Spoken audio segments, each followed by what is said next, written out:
जय श्री कृष्णा, राधे राधे। आप सभी भक्तों का आपके अपने YouTube चैनल श्री कृष्ण दीवानी में हार्दिक स्वागत है। आज आप सुन रहे हैं पौष मास महात्म्य के अध्याय 15 और 16 की कथा।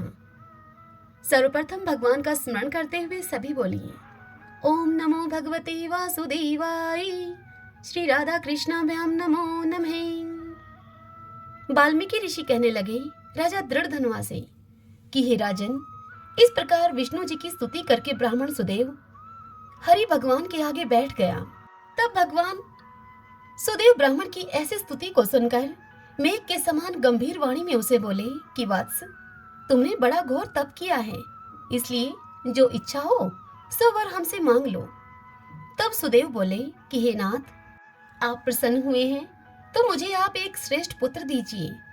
इस प्रकार ब्राह्मण के उन वचनों को सुनकर श्री भगवान उससे बोले, हे वत्स, पुत्र का सुख विधाता ने तेरे भाग्य में नहीं लिखा। मैंने तेरे बाल पटके अर्थात भाग्य के सभी अक्षर देखे हैं, किंतु उनमें तेरे 7 जन्मों में भी तुझे पुत्र का सुख नहीं है। भगवान के वज्र के प्रहार के समान ऐसे निष्ठुर वचनों को सुनकर यह सुदेव ब्राह्मण जड़ से कटे हुए वृक्ष की भांति पृथ्वी पर गिर पड़ा। अपने स्वामी को इस प्रकार गिरा हुआ देखकर उसकी पत्नी अत्यंत दुखी हुई और स्वामी को पुत्र के सुख से रहित देखकर अब वह रोने लगी। फिर वह स्त्री धैर्य धारण करके अपने पड़े हुए पति से इस प्रकार से बोली। वह बोली, हे नाथ, धीरज धारण कीजिए और उठिए। जो विधाता ने ललाट में लिख दिया है वह सुख अथवा दुख जो भी हो अवश्य ही भोगना पड़ेगा। इस प्रकार उस ब्राह्मणी के अत्यधिक शोक से युक्त वचनों को सुनकर उनसे उत्पन्न दुख से कांपता हुआ गरुड़ विष्णु भगवान से कहने लगा, हे हरे, आप इस शोक सागर में डूबी हुई ब्राह्मणी को तो देखिए और गिरते हुए आंसुओं से व्याकुल उस ब्राह्मण को देखिए। हे दीनबंधो, आपकी दुखों को न सहने वाली दया अब कहाँ गई। श्री नारायण भगवान नारद जी से इस कथा का श्रवण कराते हुए उनसे आगे कहते हैं कि हे नारद, इस प्रकार गरुड़ के वचनों को सुनकर श्री भगवान गरुड़ से बड़े अमृत समान वचन कहकर उनसे बोले कि हे खगवर, इस ब्राह्मण को एक एक मनोगत पुत्र शीघ्र दीजिए। इस प्रकार भगवान हरि के अनुकूल वचन को सुनकर गरुड़ ने अति प्रसन्न होकर उस ब्राह्मण को एक अति ही सुंदर पुत्र दिया। वाल्मीकि ऋषि राजा दृढ़धनुआ से कहने लगे उनके पूर्व जन्म के वृतांत के विषय में कि हे राजन, इस प्रकार अनुपम वरदान देकर दोनों स्त्री पुरुषों के देखते ही देखते हरि भगवान गरुड़ पर चढ़कर अपने स्थान को चले गए। तदंतर कुछ काल व्यतीत होने पर सुदेव ब्राह्मण की पत्नी गौतमी के पुत्र उत्पन्न हुआ और सुदेव ने पुत्र के उत्पन्न होने पर अति प्रसन्नता के साथ श्रेष्ठ ब्राह्मणों को बुलाकर जात कर्म आदि संस्कार किया और स्नान करके ब्राह्मणों को बहुत सा दान दिया। पिता के मनोरथ के साथ ही माता के मन को आनंद देने वाला वह पुत्र शुक्ल पक्ष के चंद्रमा के समान अब बढ़ने लगा। तब उस सुदेव ब्राह्मण ने अपने पुत्र का यज्ञोपवीत संस्कार कराया और उसे गायत्री मंत्र का आदेश दिया और फिर वह पुत्र तब ब्रह्मचार्य व्रत का पालन करने लगा। वाल्मीकि ऋषि राजा दृढ़धनुआ से आगे कहते हैं कि हे राजन, एक समय करोड़ों सूर्यों के समान कांति वाले देवल ऋषि वहां पर आए। उन देवल ऋषि को आया हुआ देखकर सुदेव ने उनके लिए आसन बिछाया। उस आसन पर देवल मुनि बैठकर उनसे बोले कि हे सुदेव, सब लक्षणों से युक्त यह तुम्हारा पुत्र महाभाग्य का समुद्र है, परंतु इसमें एक ही महादोष है जिससे कि इसके सभी गुण वृथा हो जाते हैं अर्थात बेकार हो जाते हैं। हे सुदेव, तेरा यह पुत्र 12वें वर्ष में जल में डूबकर मर जाएगा। इस बात का तू अपने मन में सोच मत करना। होने वाला तो अवश्य होगा ही, इसमें कोई संशय नहीं है, इसका कोई उपाय भी नहीं है। वाल्मीकि ऋषि दृढ़धनुआ से आगे कहते हैं कि हे राजन, देवल ऋषि के ऐसे वचन सुनकर सुदेव शर्मा ब्राह्मण पृथ्वी पर गिर पड़े और देवल मुनि इतना कहकर ब्रह्मालोक को चले गए। उनके जाने के बाद सुदेव ब्राह्मण देवल मुनि के इन वचनों को स्मरण करके बहुत काल तक विलाप करते रहे। उनकी पत्नी गौतमी अपने पुत्र को गोदी में लेकर उसका प्रेम से मुख चूमकर अपने पति से इस प्रकार बोली। गौतमी ने अपने पति सुदेव से कहा, हे द्विजराज, होने वाली वस्तु से भय नहीं करना चाहिए। जो होने वाला है सो तो होगा ही और जो नहीं होने वाला वह कभी नहीं होगा। इसलिए हे नाथ, आप उठिए और सब शरणागत जीवों के रक्षक निर्वाण पद को देने वाले सनातन हरि को भजिए। वाल्मीकि ऋषि राजा दृढ़धनुआ से आगे कहते हैं कि हे राजन, अपनी पत्नी गौतमी के द्वारा ऐसे वाक्यों को सुनकर सुदेव ब्राह्मण सतोगुण को प्राप्त हुआ और हृदय में हरि के चरण कमल को धारण करके अपने पुत्र से उत्पन्न दुख को उसने तत्काल त्याग दिया। श्रीमन नारायण नारायण हरि हरि, भजमन नारायण नारायण हरि हरि। आइए भगतजनों, अब हम ब्रह्मा वैवर्त पुराण से नारद जी के पूर्व जन्म की कथा का श्रवण करते हैं। श्रोती कहते हैं शौनक जी से, हे शौनक, मालावती ब्राह्मणों को बहुत सा धन देकर बहुत प्रसन्न हुई। उसने स्वामी की सेवा के लिए नाना प्रकार से अपना श्रृंगार किया। वह प्रतिदिन पति की सेवा शुश्रूषा और समय योजित पूजा करने लगी। उत्तम व्रत का पालन करने वाली उस पतिव्रता ने स्वयं एकांत में पति को भूले हुए महापुरुष के स्तोत्र, पूजन, कवच और मंत्र का बोध करवाया। हे शौनक, पूर्व काल में वशिष्ठ जी ने पुष्कर तीर्थ में गंधर्वराज उपबरण और मालावती को इस श्री हरि के स्तोत्र, पूजन आदि का तथा एक मंत्र का उपदेश दिया था। इसी प्रकार शंकर जी का स्तोत्र और कवच भी दिया था, जिसे कि गंधर्वराज उपबरण भूल गया था।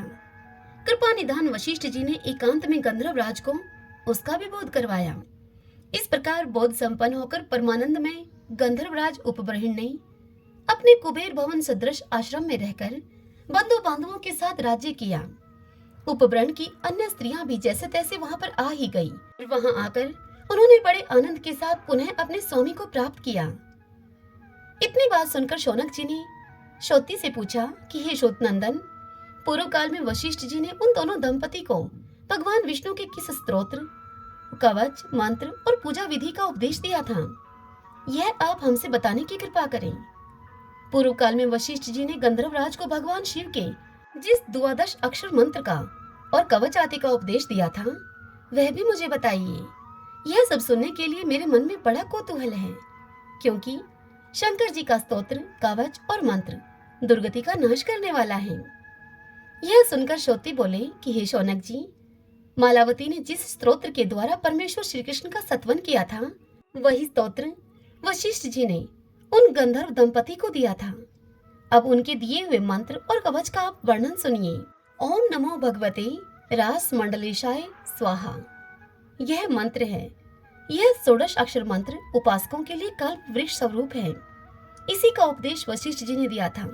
पूर्व काल में श्री हरि के पुष्कर धाम में ब्रह्मा जी ने कुमार कार्तिकेय को यह मंत्र दिया था, तथा श्री कृष्ण भगवान ने गोलोक में भगवान शंकर को इसका ज्ञान प्रदान किया था। यहाँ भगवान विष्णु के वेद वर्णित स्वरूप का ध्यान किया जाता है, जो सनातन एवं सबके लिए परम दुर्लभ है। पूर्वोक्त मूल मंत्र से उत्तम नैवेद्य आदि सभी उपचार समर्पित करने चाहिए। भगवान का जो कवच है वह अत्यंत गुप्त है। उसे मैंने अपने पिताजी के मुख से सुना था। हे विप्रवर, पूर्व काल में त्रिशूलधारी भगवान शंकर ने ही पिताजी को गंगा के तट पर इसका उपदेश दिया था। भगवान शंकर को, ब्रह्मा जी को तथा धर्म को गोलोक के रास मंडल में गोपी वल्लभ श्री कृष्ण ने बड़े ही कृपा पूर्वक यह परम अद्भुत कवच प्रदान किया था। ब्रह्मा जी बोले, हे महाभाग, हे राधाकांत, हे प्रभो, ब्रह्मांड पावन नामक जो कवच आपने प्रकाशित किया है, उसका उपदेश कृपा पूर्वक मुझको, महादेव जी को तथा धर्म को दीजिए। हे भक्त वत्सल, हम तीनों आपके भक्त हैं। आपकी कृपा से मैं अपने पुत्रों को भक्ति पूर्वक इसका उपदेश दूंगा। तब श्री कृष्ण भगवान ने ब्रह्मा जी से कहा कि हे ब्राह्मण, हे महेश्वर और हे धर्म, तुम लोग सुनो। मैं इस उत्तम कवच का तुमसे वर्णन कर रहा हूँ। यद्यपि यह परम दुर्लभ और गोपनीय है, फिर भी तुम्हें मैं इसका उपदेश दूंगा। परंतु यह ध्यान रहे कि हर किसी को इसका उपदेश नहीं देना चाहिए, क्योंकि यह मेरे लिए प्राणों के समान है। जो तेज मेरे शरीर में है, वही इस कवच में भी है। हे ब्रह्मा, तुम इस कवच को धारण करके सृष्टि करो और तीनों लोकों के विधाता के पद पर प्रतिष्ठित रहो। हे शंभो, तुम भी इस कवच को ग्रहण करके संहार का कार्य संपन्न करो और संसार में मेरे समान शक्तिशाली हो जाओ। हे धर्म, तुम इस कवच को धारण करके कर्मों के साक्षी बने रहो। तुम सब लोग मेरे वर से तपस्या के फलदाता हो जाओ। इस ब्रह्मांड पावन कवच के स्वयं श्री हरि ऋषि हैं, गायत्री छंद हैं। मैं जगदीश्वर श्री कृष्ण ही देवता हूँ तथा धर्म, अर्थ, काम और मोक्ष की सिद्धि के लिए इसका विनियोग कहा गया है। हे विधे, 3 लाख बार पाठ करने पर यह कवच सिद्धिदायक होता है, अर्थात यह कवच सिद्ध हो जाता है। जो इस कवच को सिद्ध कर लेता है वह तेज, सिद्धियों के योग, ज्ञान और बल पराक्रम में मेरे समान हो जाता है। प्रणव यानी कि ओमकार मेरे मस्तक की रक्षा करे। नमो राशेश्वराय अर्थात राशेश्वर को नमस्कार है, यह मंत्र मेरे ललाट का पालन करे। नमो राधेश्वराय राधापति को नमस्कार है, यह मंत्र दोनों नेत्रों की रक्षा करे। कृष्ण दोनों कानों का पालन करे। हे हरे, यह नासिका की रक्षा करे।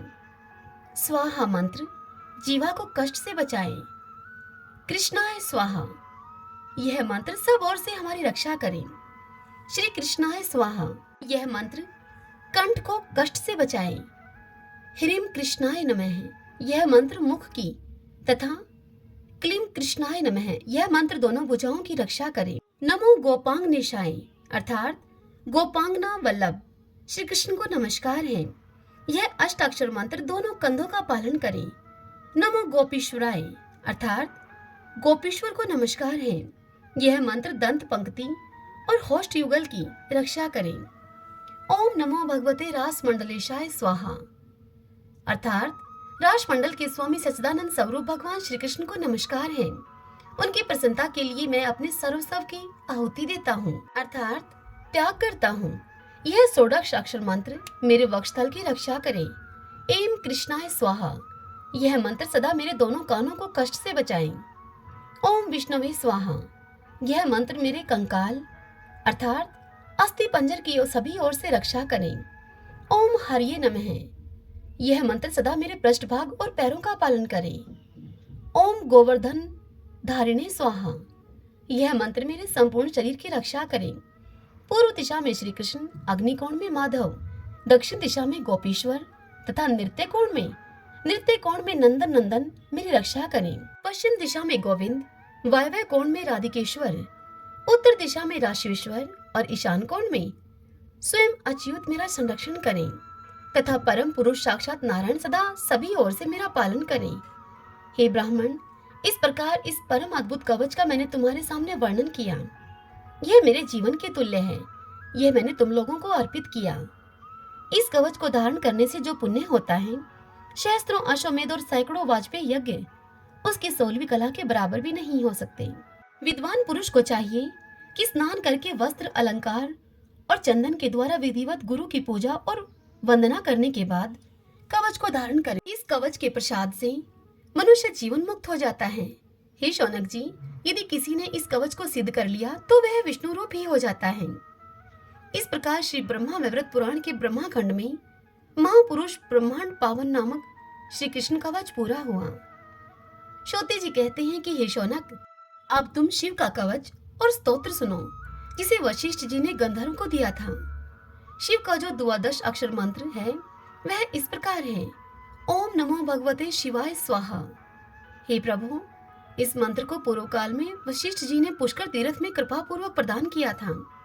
प्राचीन काल में ब्रह्मा जी ने रावण को यह मंत्र दिया था और शंकर जी ने पहले कभी बाणासुर को दिया था और फिर दुर्वासा को भी इसका उपदेश दिया था। इस मूल मंत्र से इष्ट देव को नैवेद्य आदि संपूर्ण उत्तम उपचार समर्पित करना चाहिए। इस मंत्र का ध्यान इस प्रकार से करें। ओम नमो महादेवाय। सच्चिदानंद स्वरूप श्री महादेव जी को नमस्कार है। बाणासुर ने कहा, हे महेश्वर, हे महाभाग, हे प्रभु, आपने संसार पावन नामक जो कवच प्रकाशित किया है उसे कृपा पूर्वक मुझसे कहिए। तब महेश्वर बोले कि बेटा सुनो, उस परम अद्भुत कवच का मैं तुमसे वर्णन करता हूँ। यद्यपि वह परम दुर्लभ और गोपनीय है, फिर भी तुम्हें उसका उपदेश मैं दूंगा। पूर्व काल में त्रिलोकी पर विजय पाने के लिए यह कवच मैंने दुर्वासा को दिया था। जो उत्तम बुद्धि वाला पुरुष भक्ति भाव से मेरे इस कवच को धारण करता है वह भगवान की भांति लीला पूर्वक तीनों लोकों पर विजय पा सकता है। इस संसार पावन नामक शिव कवच के प्रजापति, ऋषि, गायत्री छंद तथा मैं महेश्वर देवता हूँ। अर्थ, धर्म, काम और मोक्ष के लिए इसका विनियोग है। 5 लाख बार पाठ करने से यह कवच सिद्धिदायक होता है। जो इस कवच को सिद्ध कर लेता है वह तेज, सिद्धि योग, तपस्या और बल पराक्रम में इस बोतल पर मेरे समान हो जाता है। शंभु मेरे मस्तक की और महेश्वर मुख की रक्षा करें। नीलकंठ दांतों की पांत का और स्वयं हर अधरोष्ट का पालन करें। चंद्रचूड़ कंठ की और वृषवाहन दोनों कंधों की रक्षा करें। नीलकंठ वक्षस्थल की और दिगंबर पृष्ठभाग का पालन करें। विश्वेश सदा सब दिशाओं में संपूर्ण अंगों की रक्षा करें। सोते और जागते समय स्थाणु देव निरंतर मेरा पालन करते रहें। हे बाणासुर, इस प्रकार मैंने तुमसे इस परम अद्भुत कवच का वर्णन किया। इसका उपदेश सबको नहीं करना चाहिए, अपितु प्रयत्न पूर्वक इसको गुप्त रखना चाहिए। मनुष्य सब तीर्थों में स्नान करके जिस फल को पाता है उसको अवश्य इस कवच को धारण करने मात्र से पा लेता है। जो अत्यंत मंद बुद्धि मानव इस कवच को जाने बिना मेरा भजन करता है वह 100 लाख बार जप करे तो भी उसका मंत्र सिद्धिदायक नहीं होता। इस प्रकार श्री ब्रह्मा वैवर्त पुराण में संसार पावन नामक कवच पूर्ण हुआ। श्रोते कहते हैं कि हे शौनक, यह तो कवच कहा गया। अब आप स्तोत्र सुनिए। मंत्रराज कल्प वृक्ष स्वरूप है। इसे पूर्व काल में वशिष्ठ जी ने दिया था। सजदानंद शिव को नमस्कार है। बाणासुर बोला, जो देवताओं के सार तत्व स्वरूप और समस्त देवगणों के स्वामी हैं, जिनका वर्ण नील और लोहित है, जो योगियों के ईश्वर, योग के बीज और योगियों के गुरु के भी गुरु हैं, उन भगवान शिव की मैं वंदना करता हूँ। जो ज्ञानानंद स्वरूप, ज्ञान रूप ज्ञान बीज, सनातन देवता, तपस्या के फलदाता और संपूर्ण संपदाओं को देने वाले हैं, उन भगवान शंकर को मैं प्रणाम करता हूँ। जो तपह स्वरूप तपस्या के बीज, तपोधनों के श्रेष्ठ धन, वर, वर्णीय, वरदायक तथा श्रेष्ठ सिद्धगणों के द्वारा सत्वन करने योग्य हैं, उन भगवान शंकर को मैं नमस्कार करता हूँ। जो भोग और मोक्ष के कारण नरक समुद्र से पार उतारने वाले, शीघ्र प्रसन्न होने वाले, प्रसन्न मुक्त तथा करुणा सागर हैं, उन भगवान शिव को मैं प्रणाम करता हूँ।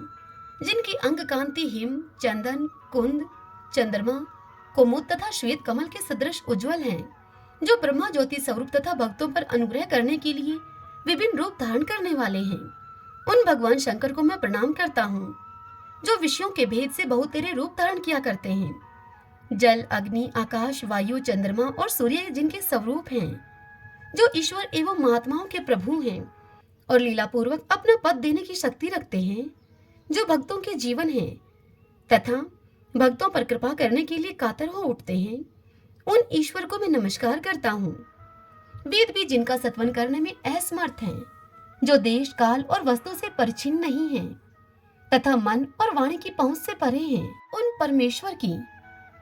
परमेश्वर प्रभु की मैं क्या स्तुति करूंगा। जो बागंबरधारी तथा दिगंबर हैं, बैल पर सवार होकर त्रिशूल और पटिश आदि को धारण करते हैं, उन मंद मुस्कान की आभा से सुशोभित मुख वाले भगवान चंद्रशेखर को मैं प्रणाम करता हूँ। इस प्रकार यूं कहकर बाणासुर प्रतिदिन संयम पूर्वक रहकर सतवराज से भगवान की स्तुति करता था और भक्ति भाव से शंकर जी के चरणों में मस्तक झुकाता था। मुनीश्वर दुर्वासा भी ऐसा ही करते थे। हे मुने, वशिष्ठ जी ने पूर्व काल में त्रिशूलधारी शिव के इस परम महान अद्भुत स्तोत्र का गंधर्व को उपदेश दिया था। जो मनुष्य भक्ति भाव से इस परम पुण्य में स्तोत्र का पाठ करता है वह निश्चय ही संपूर्ण तीर्थों में स्नान का फल पा लेता है। जो संयम पूर्वक हविष्य खाकर रहते हुए जगत गुरु शंकर जी को प्रणाम करके 1 वर्ष तक इस स्तोत्र को सुनता है, वह पुत्रहीन हो तो भी अवश्य ही पुत्र को प्राप्त कर लेता है। जिसको गलित कोढ़ का रोग हो गया हो या फिर उदर में बड़ी भारी शूल उठती हो, वह यदि 1 वर्ष तक इस स्तोत्र को सुने तो अवश्य ही उस रोग से वह मुक्त हो जाता है। यह बात मैंने व्यास जी के मुख से सुनी है। जो कैद में पड़कर शांति न पाता हो वह भी यदि 1 मास तक इस स्तोत्र का श्रवण करे तो वह निश्चय ही बंधन से मुक्त हो जाता है। जिसका राज्य छिन गया हो ऐसा पुरुष यदि भक्ति पूर्वक 1 मास तक इस स्तोत्र का श्रवण करे तो अपना राज्य प्राप्त कर लेता है।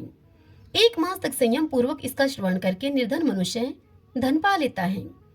राज्य यक्ष्मा से ग्रसित होने पर जो आस्तिक पुरुष 1 वर्ष तक इसका श्रवण करता है वह भगवान शंकर के प्रसाद से निश्चय ही रोग मुक्त हो जाता है। हे द्विज शौनक, जो सदा भक्ति भाव से इस सतवराज को सुनता है, उसके लिए तीनों लोकों में कुछ भी असाध्य नहीं रह जाता। भारतवर्ष में उसको कभी अपने बंधुओं से वियोग का दुख नहीं होता। वह अविचल एवं महान ऐश्वर्य का भागी होता है, इसमें संशय नहीं है। जो पूर्ण संयम से रहकर अत्यंत भक्ति भाव से 1 मास तक इस स्तोत्र का श्रवण करता है, वह यदि भार्याहीन हो तो वह अति विनयशील सती साध्वी सुंदरी भार्या को पाता है। जो महान मूर्ख और खोटी बुद्धि का मनुष्य है, यदि ऐसा मनुष्य इस स्तोत्र को 1 मास तक सुनता है तो वह गुरु के उपदेश मात्र से बुद्धि और विद्या को पाता है। जो प्रारब्ध कर्म से दुखी और दरिद्र मनुष्य भक्ति भाव से इस स्तोत्र का श्रवण करता है, उसे निश्चय ही भगवान शंकर की कृपा से धन प्राप्त होता है। जो प्रतिदिन तीनों संध्याओं के समय इस उत्तम स्तोत्र को सुनता है, वह इस लोक में सुख भोगता हुआ परम दुर्लभ कीर्ति को प्राप्त करता है और नाना प्रकार के धर्म का अनुष्ठान करके अंत में भगवान शंकर के धाम को जाता है। वहां श्रेष्ठ पार्षद होकर भगवान शिव की वह सेवा करता है। श्रीमन नारायण नारायण हरि हरि, भजमन नारायण नारायण हरि हरि। सभी बोले शंकर भगवान की जय। ओम नमो भगवते वासुदेवाय। अब हम श्री विष्णु सहस्त्रनाम स्तोत्र का पाठ करें। यस्य स्मरण मात्रेण जन्म संसार बंधनात् विमुच्यते, नमस्तस्मै विष्णवे प्रभ विष्णवे। नमः समस्त भूतानामादि भूताय भूभृते, अनेक रूप रूपाय विष्णवे प्रभ विष्णवे। ओम विश्वं विष्णुः वषट्कारो भूत भव्य भवत् प्रभुः, भूतकृत भूतभृत भावो भूतात्मा भूत भावने, भूतात्मा परमात्मा च मुक्तानां परमागति है। अव्यय पुरुष साक्षी क्षेत्रज्ञो अक्षर एव च, योगो योग विद्याम नेता प्रधान पुरुषेश्वर है, नारसिंह वपु है। श्रीमान